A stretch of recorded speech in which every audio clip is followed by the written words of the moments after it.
بسم اللہ الرحمن الرحیم الحمد للہ رب العالمین والصلاة والسلام علی سید الانبیاء والمرسلین وعلی آلہ واصحابہ واہل بیتہ واولیاء امتہ اجمعین اما بعد فاعوذ باللہ من الشیطان الرجیم بسم اللہ الرحمن الرحیم ان اللہ وملائکتہ یصلون علی النبی یا ایھا الذین آمنوا صلوا علیہ وسلموا تسلیما۔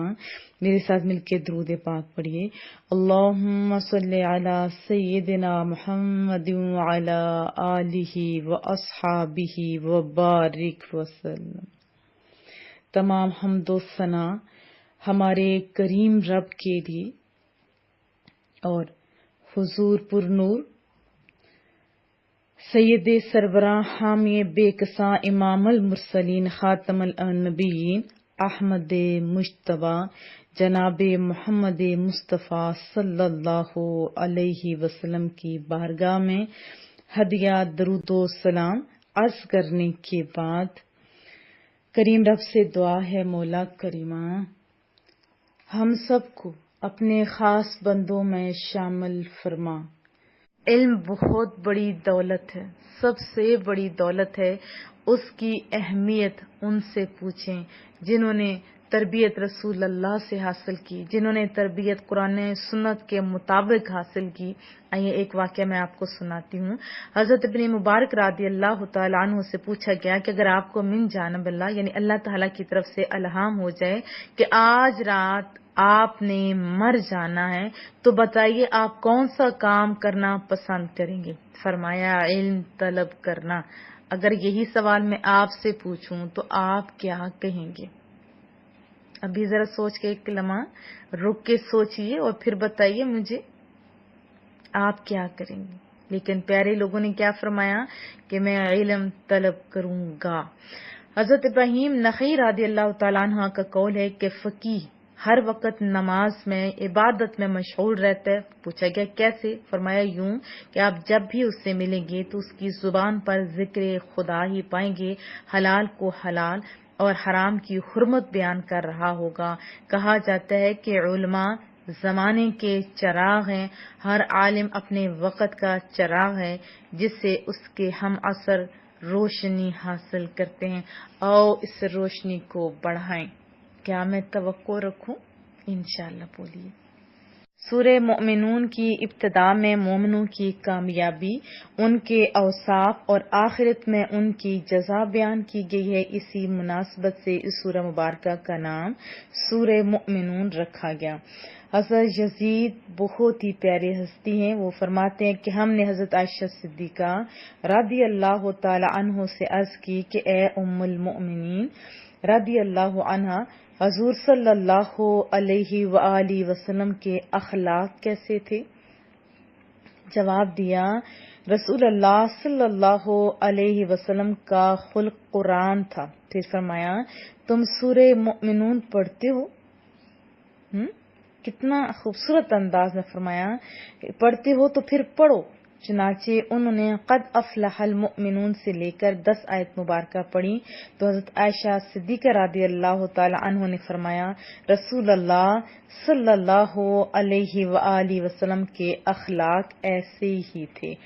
آپ بھی ضرور پڑھیے اور پھر اپنے اخلاق کو بہتر بنانے کی کوشش بھی کریے۔ سورہ مومنون کی ابتدائی 11 آیات تعلیمات اسلامی کی جامع ہیں۔ یہ میری فیورٹس آپ کہہ سکتے ہیں۔ پورا قرآن کریم بہت پیارا ہے لیکن سورہ مومنون میری جان ہے۔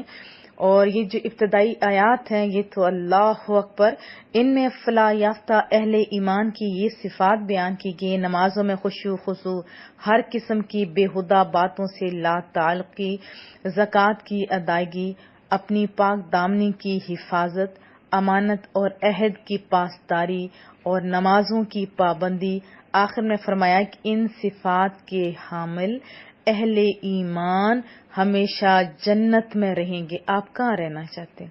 اگر رہنا چاہتے ہیں تو یہ جو صورتیں ہیں نا، اسی کے مطابق اپنی زندگی بنا لیجیے. کیا میں توقع رکھوں؟ امید ہے انشاءاللہ. پھر آیت 13 سے انسانی تخلیق کے مدارج بیان کیے گئے، بہت ہی پیارا انداز. یعنی نطفہ، پھر علقہ یعنی جمع ہوا خون، پھر گوشت کا لوتھڑا، پھر گوشت اور ہڈیوں پر مشتمل جسم کی تشکیل. اور اگر زیادہ گہرائی میں جائیں تو بھی آپ کو قرآن کریم میں سب کچھ ملے گا کہ ایک ڈاٹ سے ابتدا ہوتی ہے. انسان کو اپنی تخلیق پر غور تو کرنا چاہیے نا. پھر اس میں سے 3 امپورٹنٹ حصے جس میں سے دل، دماغ وغیرہ ہے وہ ہوتے ہیں. اب دیکھیں پہلے ایک ڈاٹ، پھر وہ گوشت کا ایک ٹکڑا بن جانا جیسے قرآن کریم فرماتے ہیں، ابھی سائنس بھی یہی کہتی ہے. پھر 3 امپورٹنٹ حصے بن جاتے ہیں. وہ کون سے ہیں؟ دماغ، دل ایٹسٹرا. اور پھر ان کے اندر شریان کا جڑنا، اور پھر وہ اپنی اپنی جگہ پہ سر الگ ہو، جہاں جہاں دل چاہیے. کیسے میرے رب سونے کا انداز ہے. کیا ہم اپنے اللہ کا شکر ادا کر سکتے ہیں؟ اور مالک نے اللہ اکبر اندھیرے میں، اس سے بڑا ہے کوئی تخلیق کرنے والا؟ اندھیرے میں یعنی ماں کے پیٹ کے اندر ایک بچے کو جہاں اس کو ناک چاہیے، جہاں اس کے کان چاہیے، اسی جگہ پہ لگائے. تو ایون کی بال، کسی چیز میں بھی فرق نہیں ہوتا. پھر رب پہ پیار آتا ہے نا کہ وہ نارمل انسان جو اس کی ضرورت ہوتی ہے وہ بنا کے بنا مانگے، اللہ اکبر، بنا مانگے اللہ دے دیتے ہیں. کہ ہم اپنے اللہ کا شکر ادا کر سکتے ہیں؟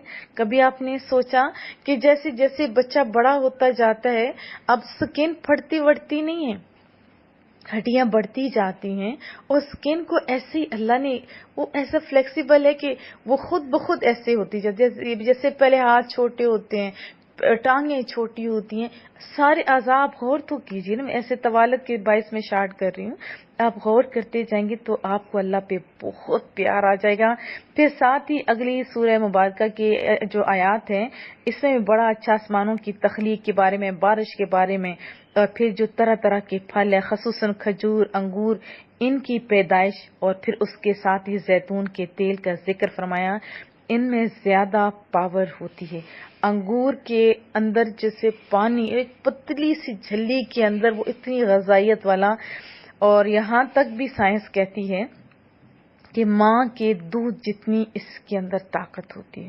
پھر کھجور، اللہ اکبر، جن میں ہو جاتا ہے خون کی کمی وہ کھائیں تو آسانی کے ساتھ خون کور ہو جاتا ہے.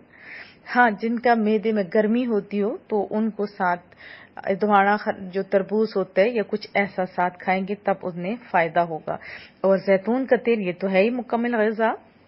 آیت 56 میں فرمایا کہ اہل ایمان کون سے ہوتے ہیں؟ جن کے دلوں میں اللہ کا ڈر ہوتا ہے، وہ اللہ کی راہ میں خرچ کرتے ہیں لیکن عاجزی کے ساتھ. کیسے؟ یہ نہیں کہ 2 روپے دیے تو پھر سارے زمانے کو دکھانا شروع ہو جائیں. ایک پنکھے کسی مسجد یا مدرسے میں دے دیں تو کیا کیا جاتا ہے؟ اوپر نام لکھے دیا جاتا ہے، گویا اللہ کو تو پتہ ہی کچھ نہ ہو. اور لوگوں، جس نے دیا ہے اسی کی راہ میں آپ خرچ کر رہے ہو تو اس کو بھی اپنی سعادت سمجھیں. وہ دیتا سب کو ہے لیکن لیتا اسی سے جس کا مال اسے پسند ہوتا ہے. کتنا ہم دیتے ہیں؟ کروڑوں اس سے لے رہے ہوتے ہیں، اس کے نام پہ تو 10-20 بھی ہم نہیں دیتے. اور پھر اس طرح کی ریاکاری یہ بھی تو درست نہیں ہے نا. جب دینا اس کے لیے تو آپ کا کیا مقصد ہونا چاہیے؟ کہ دنیا میں ناموری ہو اور آخرت میں نہ ہو، یا یہ چاہتے ہو کہ دنیا میں دیں اور اس کا حصہ آخرت میں پائیں تو پھر معاذ اللہ کی رضا کے لیے چپکے سے دیا کریں. پھر بہرحال وہی لوگ نیکیوں میں جلدی کرتے ہیں اور سبقت کرتے ہیں. آپ ذرا مجھے بتائیے کہ آپ نیکیوں میں جلدی کرتے ہیں؟ لوگوں کو نیکیوں کی دعوت دیتے ہیں؟ نہیں. تو یہ تو پھر غلط بات ہے. چلیے آج سے ابتدا کرتے ہیں. خود بھی نیکی کریں گے. جب نیکی کی دعوت دیں گے تو پھر لوگوں کے خوف سے ہی ہم لوگ کچھ اچھائیوں کی طرف آ جائیں گے. ایسا بھی میں نے بہت سارے لوگوں کو دیکھے اور پھر وہی لوگ بہت پارسا بھی ہو جایا کرتے ہیں. پھر اسی سورہ مبارکہ کے آخر میں فرمایا کہ انسان کو بے مقصد پیدا نہیں کیا. اور مجھے اتنا دکھ ہوتا ہے جب ہمارے بہت سارے لوگ کہتے ہیں کہ ہماری زندگی کا کوئی مقصد نہیں، بیکار زندگی. تو آپ نے اپنی زندگی کو بیکار بنایا ہوا، اللہ نے تو بیکار بے مقصد پیدا ہی نہیں کیا. ایک تو بہتان باندھ رہے ہیں اللہ پہ آپ. تو اپنی زندگی کا جو مقصد ہے اس کو جانیے اور کامیابی کی طرف آئیے. سورہ نور اس سورہ مبارکہ کی آیت نمبر 35 اور 40 میں بکثرت لفظ نور ذکر کیا گیا ہے. اسی مناسبت سے اسے سورہ نور کہتے ہیں. حضرت مجاہد رضی اللہ تعالیٰ عنہ فرماتے ہیں کہ رسول اللہ صلی اللہ علیہ وسلم نے ارشاد فرمایا، تم اپنے مردوں کو سورہ مائدہ سکھاؤ. کیا سکھاؤ؟ سورہ مائدہ. اور اپنی عورتوں کو سورہ نور کی تعلیم دو. جو میں نے آپ کو ابھی یہ حدیث طیبہ سنائی، یہ شعب الایمان میں ہے.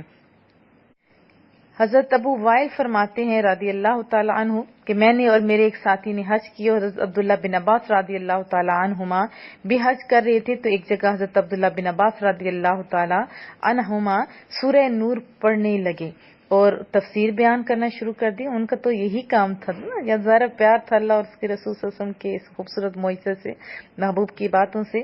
تو میرے ساتھی نے کہا، اے اللہ عز و جل، تو واقعی ہر نقص اور عیب سے پاک ہے، اور یہ شخص کتنا بہترین کلام کر رہا ہے. اگر اس کلام کو ترکی لوگ سن لیں تو وہ ایمان لے آئیں. اس کے مضامین سارے کے سارے بہت پیارے. اور پہلا جو مضمون ہے وہ ہے گھر. آپ کو پتہ ہے کہ گھر معاشرے کی خشت اول ہے. گھر کے ماحول کو پاکیزہ اور مسرت بخش بنائے بغیر ایک پاکیزہ اور صحت مند معاشرے کی تشکیل کا خواب شرمندہ تعبیر نہیں ہو سکتا. اب اسلام جس کا مقصد ہی انسان کے سر پر تاج کرامت رکھنا ہے اور اس کے دامن کو سچی مسرتوں کے گلہائے رنگ رنگ سے بھر دینا ہے، وہ معاشرے کی اس بنیادی وحدت کو کیسے نظر انداز کر سکتا ہے. اس سورہ مبارکہ میں ہر مومن مرد اور ہر مومن عورت کو اس بات کا ذمہ دار قرار دیا گیا ہے کہ وہ خود اپنے دامن عصمت کو ہر آلودگی سے پاک صاف رکھیں. طریقہ بھی بتا دیا ساتھ ساتھ، کیا کہ ہر مومن مرد اور عورت اپنی نگاہیں نیچی رکھے. کیا آپ نیچے رکھتے ہیں؟ یہ اللہ اور اس کے رسول کا حکم ہے. اور یہ ایک حقیقت بھی ہے کہ آنکھوں میں جب تک شرم و حیا ہوتی ہے، انسان کے دل کی دنیا پھر برے خیالات اور ناپاک نظریات کی جو بوچھاڑ ہوتی ہے اس سے محفوظ رہتی ہیں. جذبات میں سکون، اعتدال پایا جاتا ہے. کسی کی آبرو کی طرف ہاتھ بڑھانا تو کجا، آنکھ اٹھانے کی سخت بھی نہیں ہوتی. لیکن جب آنکھیں نور حیا سے محروم ہو جاتی ہیں، جب شرم کا پردہ چاک ہو جاتا ہے، تو پھر پرسکون جذبات میں ایک آگ سی لگ جاتی ہے. خبیث خیالات کا ایک سیلاب امڑ کر آ جاتا ہے جو بڑے بڑے انسانوں کو تنکوں کی طرح بہا کر لے جاتا ہے، حتیٰ کہ انہیں اپنی ظاہری تقدس کی بھی پرواہ نہیں رہتی. بے حیا شخص صرف دوسروں کو ہی اپنی ہوس کا نشانہ نہیں بناتا، بلکہ اپنے گھر کی فصیل میں خود شگاف ڈال کر لوگوں کو دعوت دیتا ہے کہ وہ بھی آ کر اس کی آبرو خاک میں ملائیں. حضرت یوسف علیہ السلام کی آنکھوں کا حیا ہی تو تھا کہ ایک حکمران کی، مصر کے حکمران کی بیوی خود دعوت دے رہی ہے، اپنے جو بت تھا، خدا تھا، اس کے اوپر پردہ ڈال رہی ہے. کہا اب کوئی نہیں دیکھنے والا، آ جاؤ یوسف. تو کیا حضرت یوسف علیہ السلام نے جواب دیا، تو اس طرح چھپ سکتی ہے لوگوں کی نگاہوں سے بھی اور اپنے خدا سے بھی، لیکن میں نہیں چھپ سکتا کیونکہ میرا اللہ ہر جگہ سے دیکھنے والا ہے. ہمارا بھی تو وہی ایمان ہے. ہم کیوں نہیں بچ رہے؟ اس کی وجوہات یہ ہیں کہ ہم لوگوں کو ایک تو پتہ ہے، ایمان ہے کہ اللہ ہر جگہ دیکھ رہے، لیکن اس کو راسخ نہیں کیا گیا. بچپن ہی سے، جوانی سے ایسے ماحول ہمیں میسر نہیں آئے. اور ہماری بد نصیبی کہ ہمارے ہاتھ میں نیٹ آ گیا، موبائل آ گیا. وہ پکس بنا بنا کے لڑکیاں جو اتنی خوبصورت نہیں ہوتی جتنے وہ بیوٹی کیمرے سے وہ بنا کے ان کے اوپر جو اسٹیٹس پہ لگائی ہوئی ہوں گی اور فیس بک پہ لگائی ہوئی ہوں گی، واٹس ایپ کے اوپر لگائی ہوئی ہوں گی. گھر بیٹھے لوگوں کو دعوت دی جا رہی. اور لوگ بھی ہیں اپنے اس حوث کو پورا کرنے کے لیے وہ دیکھ رہے ہیں. پھر اس کے علاوہ نوجوان نسل یہ جو فلمیں دیکھ رہی ہے، ڈرامے دیکھ رہی ہے، اور بے حیائی فلمیں دیکھنے کا تناسب اس وقت مسلمانوں کا سب سے زیادہ ہے. تو اس گندے تناسب کا جب ریشو بتایا گیا، لاسٹ میں لکھنے والے نے وہ گندی بات لکھی، کیونکہ آپ کو پتہ ہے کہ جب ایک ونڈو کھولی جاتی ہے نا یوٹیوب پہ، تو پیچھے والے اندھیرے میں نہیں ہوتے، وہ سارا دیکھ رہے ہوتے کہ کون لوگ زیادہ دیکھ رہے ہیں۔ نیچے انہوں نے لکھا تھا کہ یہ ہے اللہ اور اس کے رسول پر ایمان لانے والے لوگ جو اتنی بے حیائی کو کھلے عام دیکھ رہے ہیں۔ تو کتنی دکھ کی بات ہے، ہم کس طرح اذیت دے رہے ہیں۔ اور پھر میں آپ سے یہ بھی پوچھنا چاہتی ہوں، جو ساری رات گندی فلمیں دیکھیں گے، بے حیائی والے گانے بچے یا عورتیں یا مرد دیکھیں گے، تو کیا پھر وہ مصلی پہ جائیں گے یا گندگی کی طرف جائیں گے؟ آپ خود سوچئے۔ کیونکہ پہلے تو لوگوں میں بڑا ہوتا تھا کہ آدھے بازو کسی نے پہنے ہوتے تھے تو برا لگتا تھا، اس کے علاوہ نامحرم ایک دوسرے سے بات کرتے تھے تو، لیکن ابھی تو یہ دوستیاں، یہ سب چیزیں عام ہیں۔ بڑے فخر کے پیرنٹس بتا رہے ہوتے ہیں میری بیٹی کے فلان لڑکا میں دوست ہے، فلان لڑکے کے فلان دوستی ہے۔ کیا لڑکیوں کے لیے لڑکیاں ختم ہو گئی اور لڑکوں کے لیے لڑکیاں ختم ہو گئی کہ یہ دوستیوں کا، یہ اپوزٹ سیکس کی دوستیاں اب ضروری ہو گئی ہیں؟ نہیں، اللہ اور اس کے رسول کو زیادہ پتہ ہے، جس نے یہ نظام بنایا ہے، انسان بنایا، اس سے زیادہ پتہ ہے کہ بہتری کے راستے کون سے ہیں۔ تو آپ اپنی آنکھوں کی حیا کی طرف لازمی توجہ دیجیے، اچھی صحبتوں میں بیٹھا کیجیے۔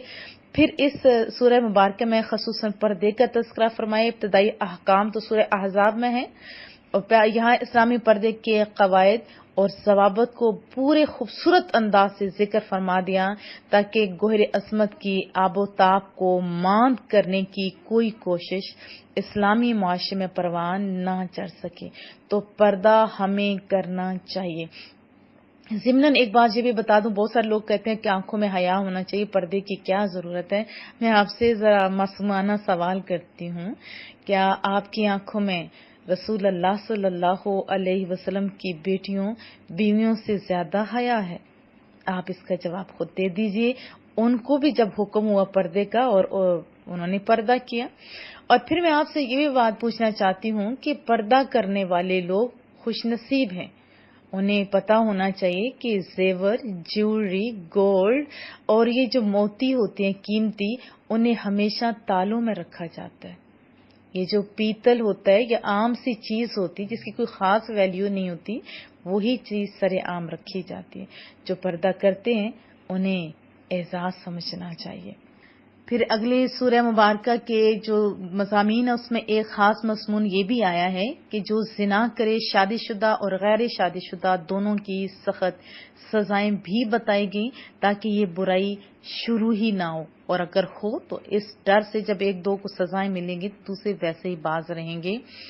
اس کے علاوہ اسلام نے گھر کی چادر چار دیواری کا بڑا احترام رکھا ہے، گھر میں بسنے والوں کے راحت و آرام کو بڑی اہمیت دیے، بغیر اطلاع دیے اور اجازت حاصل کیے کسی کے گھر کے اندر قدم رکھنا بلکہ اندر جھانکنا بھی ممنوع قرار دیے، اور کسی کے جانے کے پورے آداب سکھائے۔ ایسا ہے ہمارا اسلام تاکہ ہر شخص اپنے گھر میں آرام بھی کر سکے اور اپنے پروگرام کے مطابق کام بھی کر سکے۔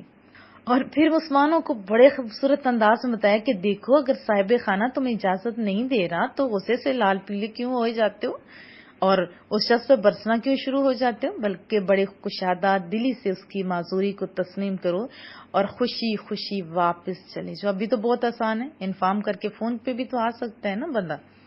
ایک اور جو خاص مضمون ہے وہ یہ بھی ہے کہ سنی سنائی بات کو بغیر تصدیق کیا آگے نہیں پھیلانا چاہیے، جیسے کہ عبداللہ بن ابی منافق نے کیا تھا، غلط بات پھیلائی تھی اور پھر آگے بڑھتی چلی گئی، اور ان لوگوں کے بارے میں تو تصدیق سونے رب نے کر دی، تو ابھی جو عورتیں ہیں ان کی تصدیق کون کرے گا؟ تو اگر کوئی بات ہو جایا کرے، چاہے عزت کے معاملے میں ہو چاہے ویسے ہو، تو اس کی تصدیق کیے بغیر آگے پھیلانا یہ منافقوں کی علامت ہے۔ آیت 19 میں فرمایا جو لوگ یہ چاہتے ہیں کہ ایمان والوں میں بے حیائی کی بات پھیلے ان کے لیے دنیا اور آخرت میں دردناک عذاب ہے۔ ابھی بھی تو ایسا ہوتا ہے، ویڈیوز ایسی گندی بندی آگے پھیلائی دی جاتی ہیں، تو یہ چیز بھی درست نہیں۔ اور بہت ہی پیارے انداز میں 28 آیت میں اور 26 آیت میں فرمایا کہ بری باتیں برے لوگوں کے لیے اور برے لوگ بری باتوں کے لیے، اچھی باتیں اچھے لوگوں کے لیے اور اچھے لوگ اچھی باتوں کے لیے، اور وہ اچھے لوگ ان تہمتوں سے بری ہیں۔ اور تہمت لگانے والوں کے لیے فرمائیں کہ دنیا اور آخرت میں ان پر لعنت بھی ہے اور عذاب بھی ہے، ان کی خلاف گواہی ان کے ہاتھ اور پاؤں دیں گے جو انہوں نے کیا ہوگا۔ آخر میں اس وعدہ کا ذکر فرمایا گیا جو عرش اور فرش کے پروردگار نے ہر اس قوم سے کیا جو ضابطۂ حیات کو اپنائے اور ایک ایسا معاشرہ تشکیل کرے جس کا تفصیلی خاکہ یہاں یہ پیچھے جیسے میں نے آپ کو بتایا یا اس سورہ مبارکہ کی ایک ایک آیت میں ہمیں پتہ چلتا ہے، آپ اس کو غور سے پڑھیے۔ اور یہ بھی یاد رکھیے کہ تاریخ عالم گواہ ہے کہ جب غلامان مصطفیٰ نے اس نظام کو اپنایا تو اللہ تعالیٰ نے یہ وعدہ پورا فرمایا۔ وعدہ خداوندی آج بھی جوں کا توں موجود ہے۔ اگر ہم آج بھی صدق کے دل اور حسن نیت سے اس کو پورا کریں گے جس طرح ہمارے اسلاف نے اسے پورا کیا تھا تو خداوند قدوس بھی اپنا وعدہ یقیناً پورا فرمائے گا۔ اس کا تو صاف صاف اعلان ہے، اوفو بعہدی اوفی بعہدکم، تم نے جو میرے ساتھ وعدہ کیا ہے تم اس کو پورا کرو، جو میں نے تمہارے ساتھ وعدہ کیا ہے وہ میں پورا کروں گا۔ سورہ فرقان یہ بھی بہت ہی پیاری سورہ مبارکہ ہے۔ اس میں اللہ تعالیٰ کی جلالت، توحید، اولاد کی نسبت اور شرک سے برات کا ذکر ہے۔ کفار کے باطل معبودوں کے مخلوق ہونے، اپنے لیے نفع اور نقصان اور موت و حیات کا مالک نہ ہونے کا تذکرہ موجود ہے۔ پھر جو ان کا خصوصی اعتراض تھا کہ یہ جو قرآن کریم ہے یہ پچھلے لوگوں کی افسانوی کہانیاں ہیں جو انہوں نے لکھوائی ہیں۔ اب کفار کے اس اعتراض کا بھی ذکر ہے جو وہ کہتے تھے کہ یہ تو رسول ہے، انسان ہے، کھانا بھی کھاتے ہیں، عجیب و غریب ان کے سوالات تھے، بازاروں میں چلتے ہیں، ان کی تائید کے لیے کوئی فرشتہ کیوں نہیں ہے اتارا گیا، یعنی اس قسم کے سوالات کرتے تھے اور اس سے انہوں نے دھوکہ کھایا۔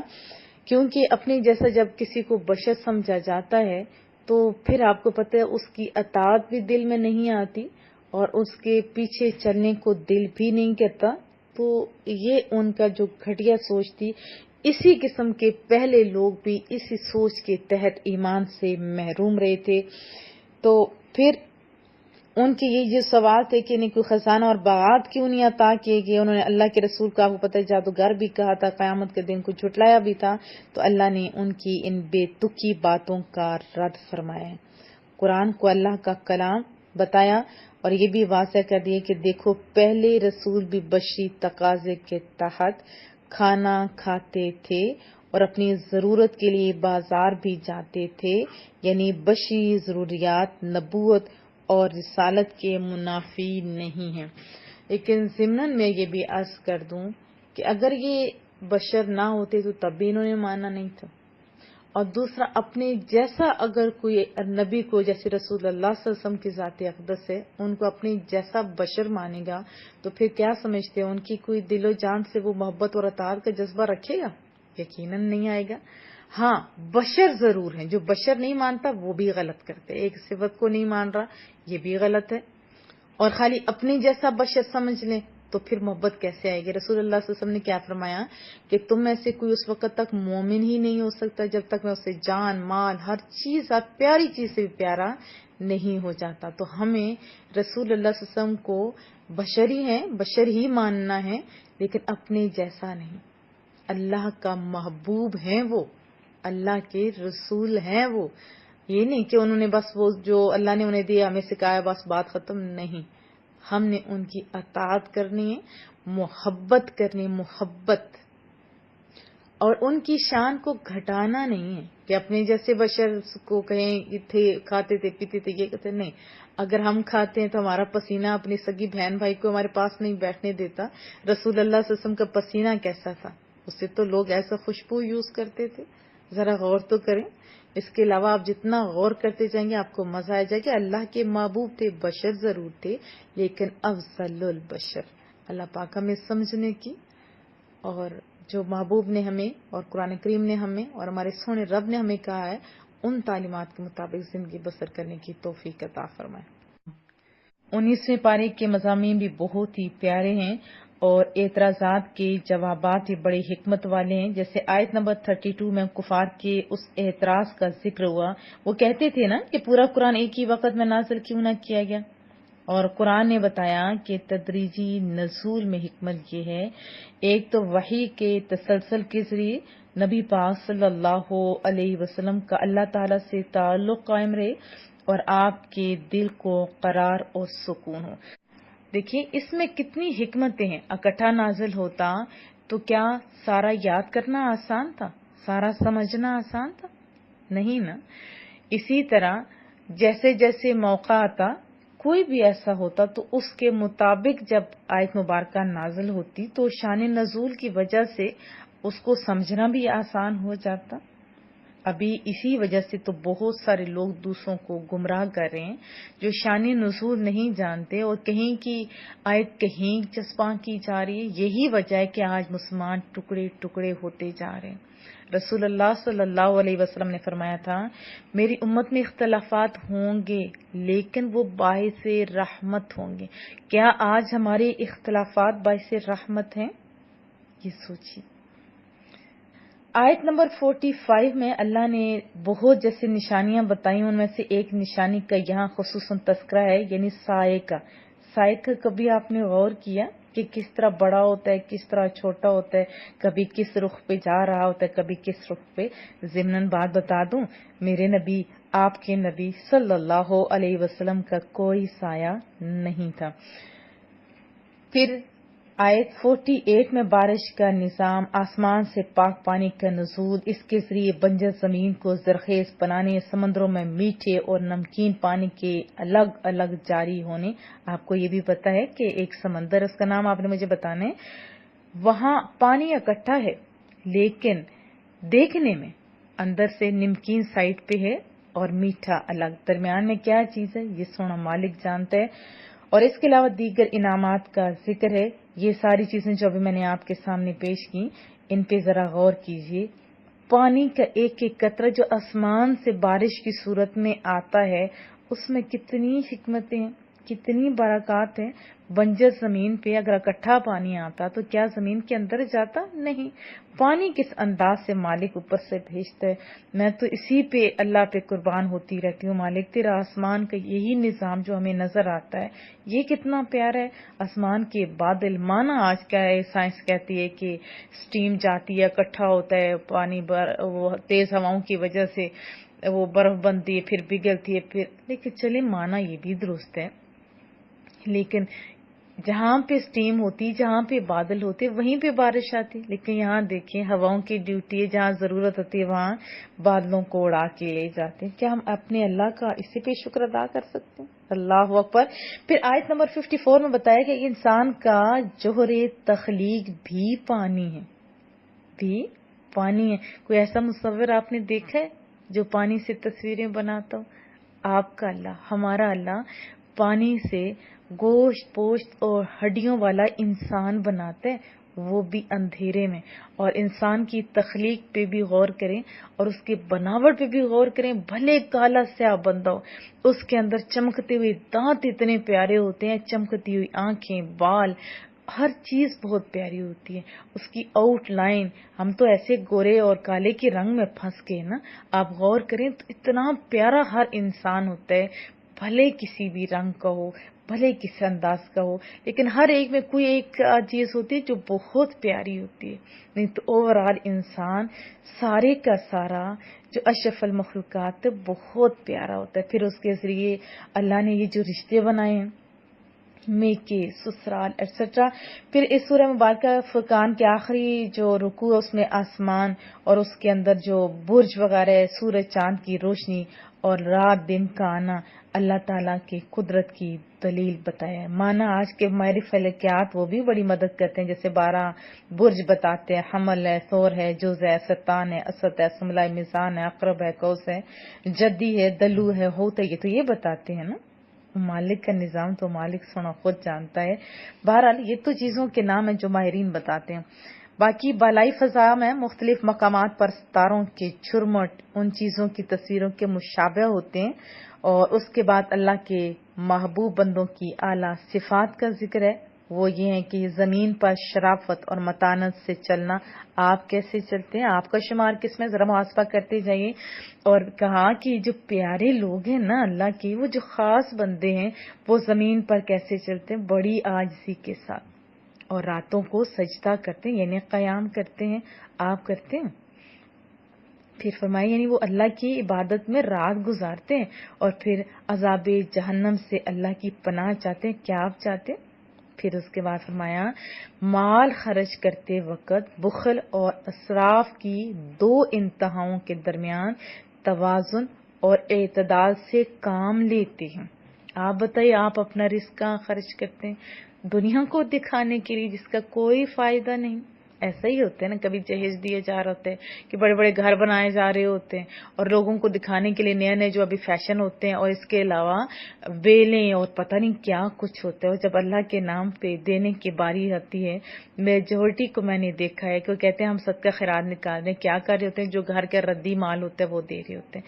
تو یہ بڑی زیادتی نہیں ہے؟ اور اگر کوئی اچھا مال بھی دیتے ہیں تو پھر بھی ساری دنیا کو دکھا دکھا کے دیا جا رہا ہوتا ہے. تو نہیں، سونے رب کو جب دیتے ہو. ایک یہ بھی آپ بتاؤں کہ رسول اللہ صلی اللہ علیہ وسلم جو بھی کام شروع کرتے تھے نا، یعنی تسلسل کے ساتھ کرنا اس کو پسند فرماتے تھے. ہم کبھی کبھار ہوتا ہے جوش کے ساتھ 2 4 500 دینا شروع کرتے ہیں، اور پھر اس کے بعد ہم کہیں اور چلا دیتے ہیں. یہ طریقہ بھی دوست میں. اور آپ بھی کوشش کیا کیجئے کہ اللہ کی راہ پہ، اللہ کے دین کی سربلندی کے لیے خصوصی طور پہ اپنا حصہ ضرور ڈالیے. تو میں توقع رکھوں گی انشاءاللہ اس نیک کام میں بھی ہم سارے مل کے چلیں گے. پھر اس کے بعد فرمایا کہ شرک، قتل ناحق، زنا، جھوٹی گواہی، بے ہدہ مجالس سے اجتناب کرتے ہیں. کیا آپ بھی کرتے ہیں؟ پھر اللہ کی آیات جو ساری بہت پیاری ہیں، یعنی اللہ کی یاد دلانے والی جو آیات ہوتی ہیں ان کی نصیحت قبول کرتے.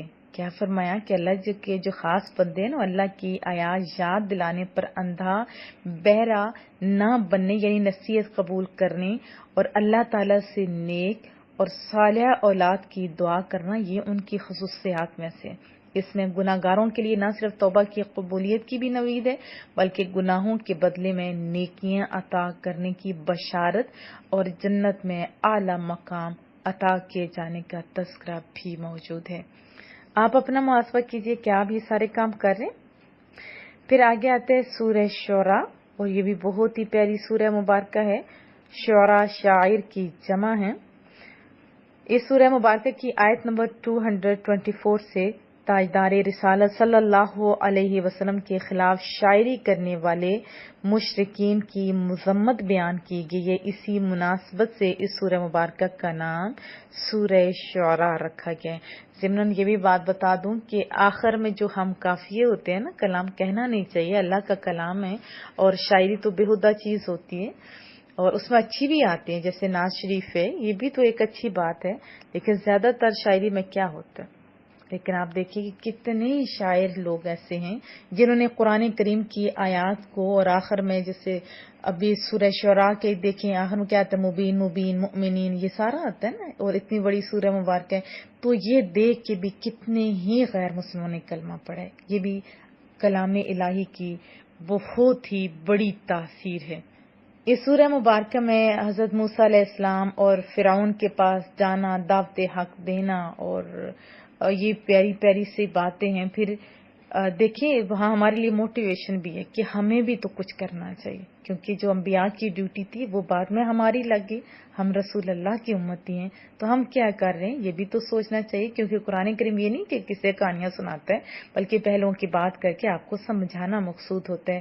پھر جادوگروں کے مقابلے میں حضرت موسیٰ علیہ السلام کے معجزات میں سے خاص عصا کا تذکرہ جو ہے وہ آتا ہے. اور اس کے بعد کیا ہوتا ہے، وہ جو مقابلے پہ آئے ہوتے ہیں وہ اسیر ہو جاتے ہیں، وہ کلمہ گو ہو جاتے ہیں. پھر پرواہ نہیں ہے، ہاتھ کٹتے ہیں تو کٹ جائیں، پیر کٹتے ہیں تو کٹ جائیں، لیکن ہم اللہ کے فرمانبردار بندے موسیٰ علیہ السلام پر ایمان لاتے ہیں. یہی جذبہ ایمانی ہم لوگوں کا بھی ہونا چاہیے. پھر حضرت ابراہیم علیہ السلام کا بڑے ہی خوبصورت انداز میں سمجھانا ہے کہ وہ دیکھو ان کے سامنے کیوں بے بس ہو کے کھڑے ہو، بتوں کے سامنے جو خود بن بھی نہیں سکتے. اور اللہ کی نعمتوں کا تذکرہ بھی ہے سورہ مبارکہ میں کہ وہی پیدا کرتا ہے، وہی ہدایت دیتا ہے، وہی مجھے کھلاتا ہے، وہی پلاتا ہے، جب بیمار ہوتا ہوں تو شفا دیتا ہے۔ ضمن یہ بھی بات بتا دوں تو ڈاکٹروں کی دوائیوں سے بھی تو شفا ملتی، کیا یہ شرک ہے؟ نہیں۔ تو میں آپ کو یہ بھی عرض کروں گی کہ توحید اور شرک کا فرق بھی سمجھنا شروع کیجیے۔ اس نے بھی بڑا ہماری رسول اللہ صلی اللہ علیہ وسلم کی امت کو، ہم لوگوں کو ایک دوسرے سے جدا کر دیا ہوا ہے۔ بہرحال اصلی شفا اللہ ہی دیتا ہے، ٹیبلٹس کے اندر بھی شفا وہی دیتا ہے۔ فرمایا حضرت ابراہیم علیہ السلام پھر کیا فرماتے ہیں؟ وہی میری روح قبض کرے گا اور آخرت میں دوبارہ پیدا کرے گا، مجھے یقین ہے کہ قیامت کے دن میری خطاؤں کو معاف فرمائے گا۔ یہ انبیاء فرما رہے ہیں جو اتنے محتاط ہیں، اور ہم جو اتنے دھڑلے سے گناہ کر رہے ہیں، اور ہمارا کیا خیال ہے؟ ذرا محاسبہ کرتے جائیے، ہمیں بھی تو ادھر ہی جانا ہے۔ پھر وہ دعا کرتے ہیں، مولا کریمہ تو مجھے صحیح فیصلہ کرنے کی قوت عطا فرما اور مجھے نیک بندوں کے ساتھ ملا دے۔ اے اللہ، بعد میں آنے والوں میں میرا ذکر خیر سچائی کے ساتھ جاری فرما، مجھے جنت کی نعمتوں کا وارث بنا اور مجھے قیامت کے دن رسوا نہ فرمانا۔ آمین آمین۔ یہ میں بھی دعا ہر وقت کرتی ہوں، آپ بھی کیا کیجیے۔ پھر حضرت ہود علیہ السلام کا تذکرہ، حضرت نوح علیہ السلام کی قوم کا تذکرہ بہت ہی پیارے انداز میں ہمارے سمجھانے کے لیے، حضرت صالح علیہ السلام کا اور ان کی قوموں کی نافرمانیوں کا تذکرہ بھی موجود ہے۔ دیکھو اللہ نے انہیں بھی بڑی بڑی نعمتوں سے نوازا ہوا تھا، جیسے میٹھے چشمے ہمیں بھی دیے ہوئے ہیں، اللہ نے ان کو بھی دیے ہوئے تھے، باغات، زرخیز زمینوں کی کثرت تھی، پہاڑوں کو تراش کر بڑے بڑے مکانات بناتے تھے۔ لیکن جب انہوں نے دیکھیں، یہ بہت بڑی بات ہے ہمارے لیے بھی، اس میں بڑا سبق ہے، جب انہوں نے ناقۃ اللہ یعنی وہ اونٹی جسے اللہ نے معجزے کے طور پر چٹان سے پیدا کیا تھا، اس کی بے حرمتی کی اور اس کی کونچیں کاٹ ڈالی تو ان پر عذاب نازل ہوا۔ ایسا ہی ہوا نا؟ آج ہم بھی اگر اللہ کی نشانیاں، آپ کو میں نے بہرحال بتایا کہ اللہ کی نشانیاں کیا ہیں، جیسے قرآن کریم ہے، مساجد ہے، بیت اللہ شریف ہے، مسجد نبوی ہے، اللہ کے نیک بندے ہیں اور بہت ہی پیاری چیزیں، اگر ہم لوگ بھی ایسا کریں گے تو دیکھیں اللہ کا قانون وہی ہے۔ یہ تو صرف رسول اللہ صلی اللہ علیہ وسلم کی برکت ہے کہ ان کی امت پر عذاب نہیں آ رہا، تو ہمیں بھی اس سے عبرت پکڑنی چاہیے۔ پھر حضرت لوط علیہ السلام اور ان کی قوم کا جو تذکرہ ہے، خصوصاً ان کی بدعمالیوں کا، وہ حلال بیویوں کو چھوڑ کر غیر فطری طریقے سے اپنی جنسی خواہش پورے کرتے تھے، اور لوط علیہ السلام کی بیوی بھی ان کی ہم خیال تھی، بالآخر اللہ تعالیٰ نے اس قوم کو تباہ کر دیا۔ اب دیکھیں یہی بیماری ابھی بھی تو بہت عام ہوتی جا رہی ہے، بلکہ ایک ملک کا تو انہوں نے باقاعدہ لا پاس کیا ہوا ہے کہ غلط کام کرنے والوں کو نیشنلٹی بھی ملے گی۔ تو ہم لوگوں کو تھوڑا اپنے بچوں کو اویئرنس بھی دینی چاہیے، اور نیٹ سے، بے حیائیوں سے اور گندی باتوں سے، گندے دوستوں سے بھی دور رہنا بھی ہے اور دور رکھنا بھی ہے، کیونکہ جب گند دیکھا جائے گا تو پھر کوئی مسلح تھوڑا بچھاتا ہے، پھر گند کی طرف جائے گا نا۔ ہم نے پہلے گند کے دروازے بند کرنے اور اپنے بچوں کے دل میں، اپنے دل میں جو ہمارا اصلی ایمان ہے کہ اللہ دیکھ رہا ہے، اس کو مزید پختہ کرنا، کیا میں توقع رکھوں۔ پھر حضرت شعیب علیہ السلام کی قوم کا تذکرہ ہے، اور یہ لوگ اصحاب ایکا کہلاتے ہیں۔ یہ لوگ لین دین کے وقت ناپ تول میں ڈنڈی مارتے تھے۔ ان کی سرکشی کا یہ عالم تھا کہ نبی سے کہتے اگر آپ سچے ہیں تو ہم پر آسمان کیوں نہیں پھٹ جاتا۔ پھر عذاب بھی آئے، کیسے تباہ ہوئے۔ بہرحال قرآن کریم اللہ کا کلام ہے، یہ واضح عربی زبان میں جبریل امین نے رسول اللہ صلی اللہ علیہ وسلم کے قلب اطہر پر نازل فرمایا۔ اس کا تذکرہ 192 آیت مبارکہ میں بتایا گیا کہ جن قوموں کا نام و نشان مٹا دیا گیا، اللہ تعالیٰ نے اتمام حجت کے لیے ان کے پاس رسول بھی بھیجے۔ قرآن مجید کا مطالعہ کرنے والوں کے لیے غور و فکر کا مقام ہے کہ جن بدعمالیوں کے سبب دیکھو پچھلی امتوں کا نام و نشان مٹ گیا، مٹا دیا گیا، آج وہ ساری بد اخلاقیاں، وہ سب اخلاقی خرابیاں اس امت میں جمع ہیں جو امت وسطیٰ تھی، وسطیٰ ہے، وسطیٰ رہے گی۔ ٹھیک ہے، اس میں جمع ہو چکی ہیں۔ بس صرف اتنی بات ہے کہ اللہ کا وعدہ ہے کہ سیدنا محمد رسول اللہ صلی اللہ علیہ وسلم کی برکت سے اس امت پر اس طرح کا عذاب نہیں آئے گا کہ نام و نشان بھی مٹ جائے، ورنہ اخلاقی زوال اس ٹائم انتہا کو پہنچ چکا ہے۔ سورہ نمل۔ نمل کا معنی ہے چونٹی، اور اس سورہ مبارکہ کی آیت نمبر 18 میں چونٹیوں کا ایک بہت ہی پیارا سا واقعہ موجود ہے۔ اسی مناسبت سے اس سورہ مبارکہ کا نام سورہ نمل ہے۔ اس سورہ مبارکہ کے اندر حضرت موسیٰ علیہ السلام کے معجزات کا تذکرہ ہے۔ حضرت سلیمان علیہ السلام کا ذکر ہے کہ وہ داؤد علیہ السلام کے وارث بنے، انہیں پرندوں کی بولیاں سکھائی گئیں، جنات اور انسانوں کے لشکر ایک فوجی ڈسپلن کے ساتھ ان کے پاس حاضر رہتے۔ پھر اس واقعہ کا تذکرہ ہے کہ حضرت سلیمان علیہ السلام کے لشکر کا گزر چونٹیوں کے وادی پر ہوا۔ اللہ اکبر۔ ہم سائنس کو مانتے ہیں کہ سائنس آج کیا ادھر تو چپ ہے نا، کہتی ہے کہ چونٹیوں کی کوئی بولی نہیں، یہ کہتی ہے نا۔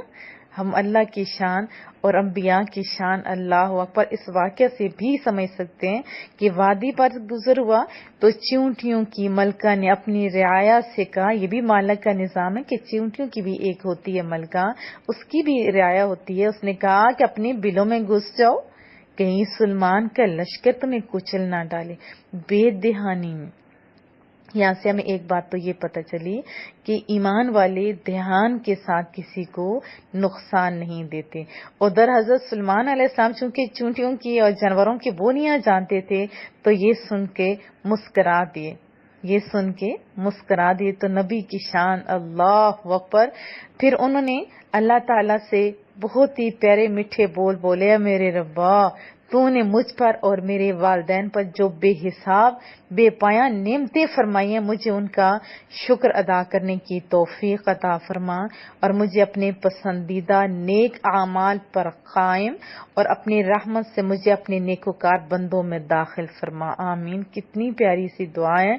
دیکھیے چونٹیوں کا واقعہ بھی ہمارے دماغ کے اوپر ایک بہت بڑی دستک ہے، بہت بڑی دستک ہے کہ چونٹیاں جس کو سائنس کہتی ہے کوئی بولی نہیں، یہی کہتی ہے ہم بھی کان لگا کے سنیں، بڑے جو چیزیں آج کل کے حالات ہیں لگا کے سنیں، اس کی کوئی بولی نہیں، پاس سے نہیں سن سکتے، اور کوسوں دور ایک پیغمبر بولی سن رہے، تو ہماری بولیاں ہمارے مصطفیٰ کریم بھی سن سکتے ہیں۔ قربان جاننے کو دل کرتا ہے اللہ کی شان پر، اور میں خود اکثر و بیشتر کہتی ہوں آج کی سائنس نے تو ہمارے لیے یہ آسان کر دی ہے، لیکن بدنصیبی یہ ہے کہ ہم سائنس کی بات بھی اپنی مرضی سے انہیں ادھر ادھر کر لیتے ہوتے ہیں، ہر بات مان لیتے ہیں، لیکن بس اللہ ہم لوگوں پہ رحم کرے۔ اب دیکھیے میں یہاں بیٹھے پوری دنیا کے اندر اپنی آواز پہنچا سکتی ہوں، کسی کے ساتھ چھوٹے سے موبائل کے ذریعے اللہ ہی کی سگنلوں سے ہم سگنل اس میں کیچ کر کے بات کر سکتے ہیں، کوئی وائر نہیں، کوئی کچھ نہیں، ایسا کر سکتے ہیں۔ تو میرے اللہ کا نظام وہ بھی بڑا پیارا ہے۔ اللہ اپنے خاص بندوں کو اس سے بہتر بھی سگنل، بہتر موبائلوں کے ذریعے بھی دینے پہ قادر ہے۔ تو اللہ نے اپنے انبیاء کو یہ طاقتیں بھی دے رکھی ہیں۔ پھر ہدہد کا واقعہ وہ بھی بہت پیارا ہے کہ کافی دیر ہدہد نظر نہیں آتا، اور پھر یمن کی ملکہ سبا کے بارے میں ایک یقینی خبر لے کر وہ آتے ہیں کہ اس کا ایک بڑا تخت ہے، یہ لوگ سورج پرست ہیں اور انہیں ہر طرح کی نعمتیں تو ملی ہوئی ہیں، یہ بھی بتایا۔ سلیمان علیہ السلام نے ملکہ سبا کی طرف ایک خط بھیجا جس کا عنوان بڑا ہی پیارا تھا، ابتدا میں بسم اللہ الرحمن الرحیم لکھا۔ یہ خط سلیمان کی جانب سے تمہارے لیے یہ پیغام ہے کہ سرکشی چھوڑو اور اطاعت گزار بن کر میرے پاس چلے آؤ۔ ملکہ سبا نے قوم سے مشورہ کیا، قوم کو چونکہ اپنی طاقت پر ناز تھا، ملکہ سبا نے حضرت سلیمان علیہ السلام کو محض ایک دنیا دار بادشاہ سمجھتے ہوئے آپ کے پاس تحائف بھیجے، تو انہوں نے فرمایا کہ اللہ نے مجھے جو مال دے رکھا ہے وہ تمہارے مالوں کے مقابلے میں بہت بہتر ہے، اور ہدہد کو خط دیا، اور پھر اس نے حملے کے بارے میں کہا۔ تو ملکہ سبا نے حضرت سلیمان علیہ السلام کے سامنے جانے کا فیصلہ کیا۔ اسی دوران حضرت سلیمان علیہ السلام نے، دیکھیے اب تھوڑا سا یہ سمجھنے کی بات ہے، اپنے درباریوں سے کہا کہ ان کے اطاعت گزار ہو کر آنے سے پہلے وہ جو ملکہ کا تخت ہے وہ کون لے کے آئے گا میرے پاس؟ یہ تخت ہے، کوئی ڈبیا نہیں ہے، پاس پڑی ہوئی بھی نہیں، کوسوں دور ہے۔ اس وقت جہازی کا کوئی یہ تصور نہیں تھا، یہ جہازی سسٹم نہیں تھا، کچھ بھی نہیں تھا۔ اب دیکھیے وہاں پہ کھڑا ہو کے جن کہتا ہے میں اس تخت کو آپ کی مجلس برخاست ہونے سے پہلے لے آؤں گا، میں امین بھی ہوں اور اس پر قادر بھی ہوں۔ حضرت سلیمان علیہ السلام نے کتاب الہی کے عالم صحابی، ان کا نام مفسرین آصف بن برخیہ لکھا ہے، اور یہ اللہ کے ولی تھے. کہا کہ میں آپ کے پاس پلک چھپنے سے پہلے تخت کو لے آؤں گا. جن نے کہا اتنی دیر میں، انہوں نے کہا اس سے پہلے، تو کون؟ اللہ کا ولی. ان کو اللہ نے اتنی طاقتیں دے رکھی ہیں. فرمایا کہ آنکھ چھپکنے سے پہلے لے آؤں گا. انہوں نے ایسے ہی کیا اور تخت لے آئے. اور اسی وجہ سے کہا جاتا ہے کہ اللہ تعالیٰ کے کامل بندے کا کہنا اللہ کی طرف سے کن کی بمنزلہ ہوتا ہے. حضرت سلیمان علیہ السلام نے اللہ کے اس فضل پر بھی اپنے رب کا شکر ادا کیا. فرمایا جو اپنے رب کا شکر ادا کرتا ہے اس کا اسی کو فائدہ ہوتا ہے، اور جو ناشکری کرتا ہے تو میرا رب بے پرواہ ہے، سب کمالات والا ہے. اب یہ ہمارے لیے سوچنے کی بات ہے کہ حضرت سلیمان علیہ السلام کے دور کا وہ صحابی جو پوری کتاب کا عالم نہیں، کچھ حصہ جانتا ہے، تو اس کو اللہ نے اتنی طاقت دے دی. ہم پورا قرآن کریم جانتے ہیں لیکن کچھ نہیں کر سکتے، تو کچھ معاملہ خراب ہے. اس کا مطلب ہے کہ ہم نے عبارات کی طرف توجہ دی، جو اصل روح کی کام تھا، برائیوں سے بچنے کا کام تھا، اس سے پیچھے ہٹ گئے. تو یہ ایک لمحہ فکریہ ہے. اولیاء کو اللہ نے شانیں بہت دی، لیکن اس کا فائدہ اب 2 نمبری لوگ لے رہے ہیں.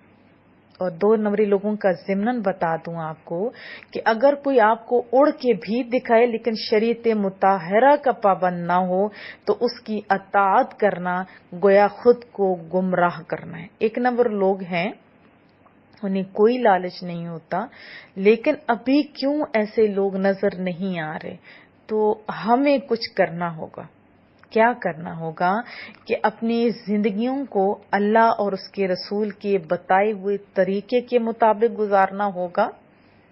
قرآن کریم کو سمجھ کے پڑھنا ہوگا، سمجھ کے پڑھنا ہوگا.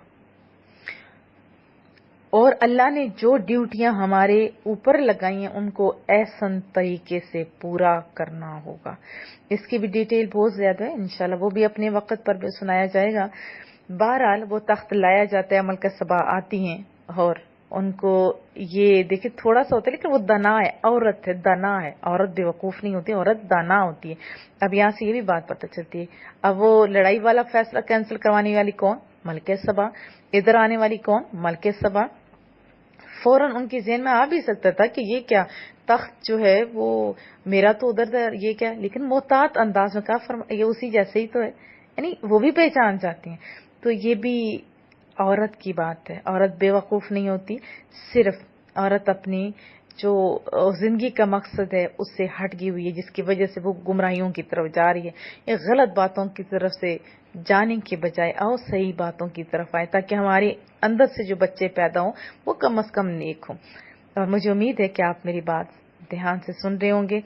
اور ملکہ سبا نے کیا کہا؟ میرے رب، میں نے اپنی جان پر ظلم کیا، اپنے جو گناہ تھے ان کو یاد کیا. کہا میں نے اپنی جانوں پر ظلم کیا اور میں سلیمان علیہ السلام کے ساتھ اللہ رب العالمین پر ایمان لے آئی. آیت 47 میں قوم سمود کا تذکرہ ہے جو حضرت صالح علیہ السلام سے بدشگونی لینے کا ذکر ہے. تو اللہ نے فرمایا بدشگونی اور نحوست اللہ کے نبی صالح علیہ السلام کی وجہ سے نہیں ہے، بلکہ تم ہی میں نحوست اور نامبارکی ہے اور تم فتنہ فساد میں مبتلا لوگ ہو. ضمناً یہ بھی بات بتا دوں کہ انڈین فلمیں دیکھتے دیکھتے اب لوگ ہمارے بھی بدشگونیوں کی طرف آتے جا رہے ہیں. شیشہ ٹوٹ گیا تو یہ ہو گیا، وہ بلی نے رستہ کاٹ گیا تو یہ ہو گیا. مومن یہ کام نہیں کیا کرتے. سمجھ آ رہی ہے؟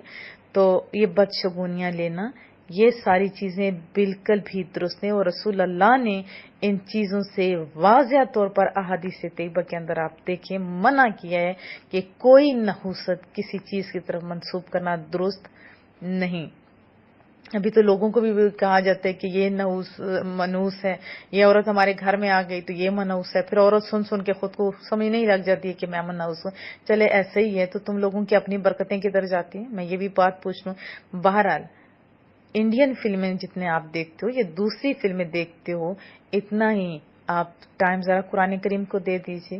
پھر میں دیکھتی ہوں کہ آپ کی برکتیں کہاں تک جاتی ہیں۔ اللہ سمجھنے کی توفیق عطا فرمائے۔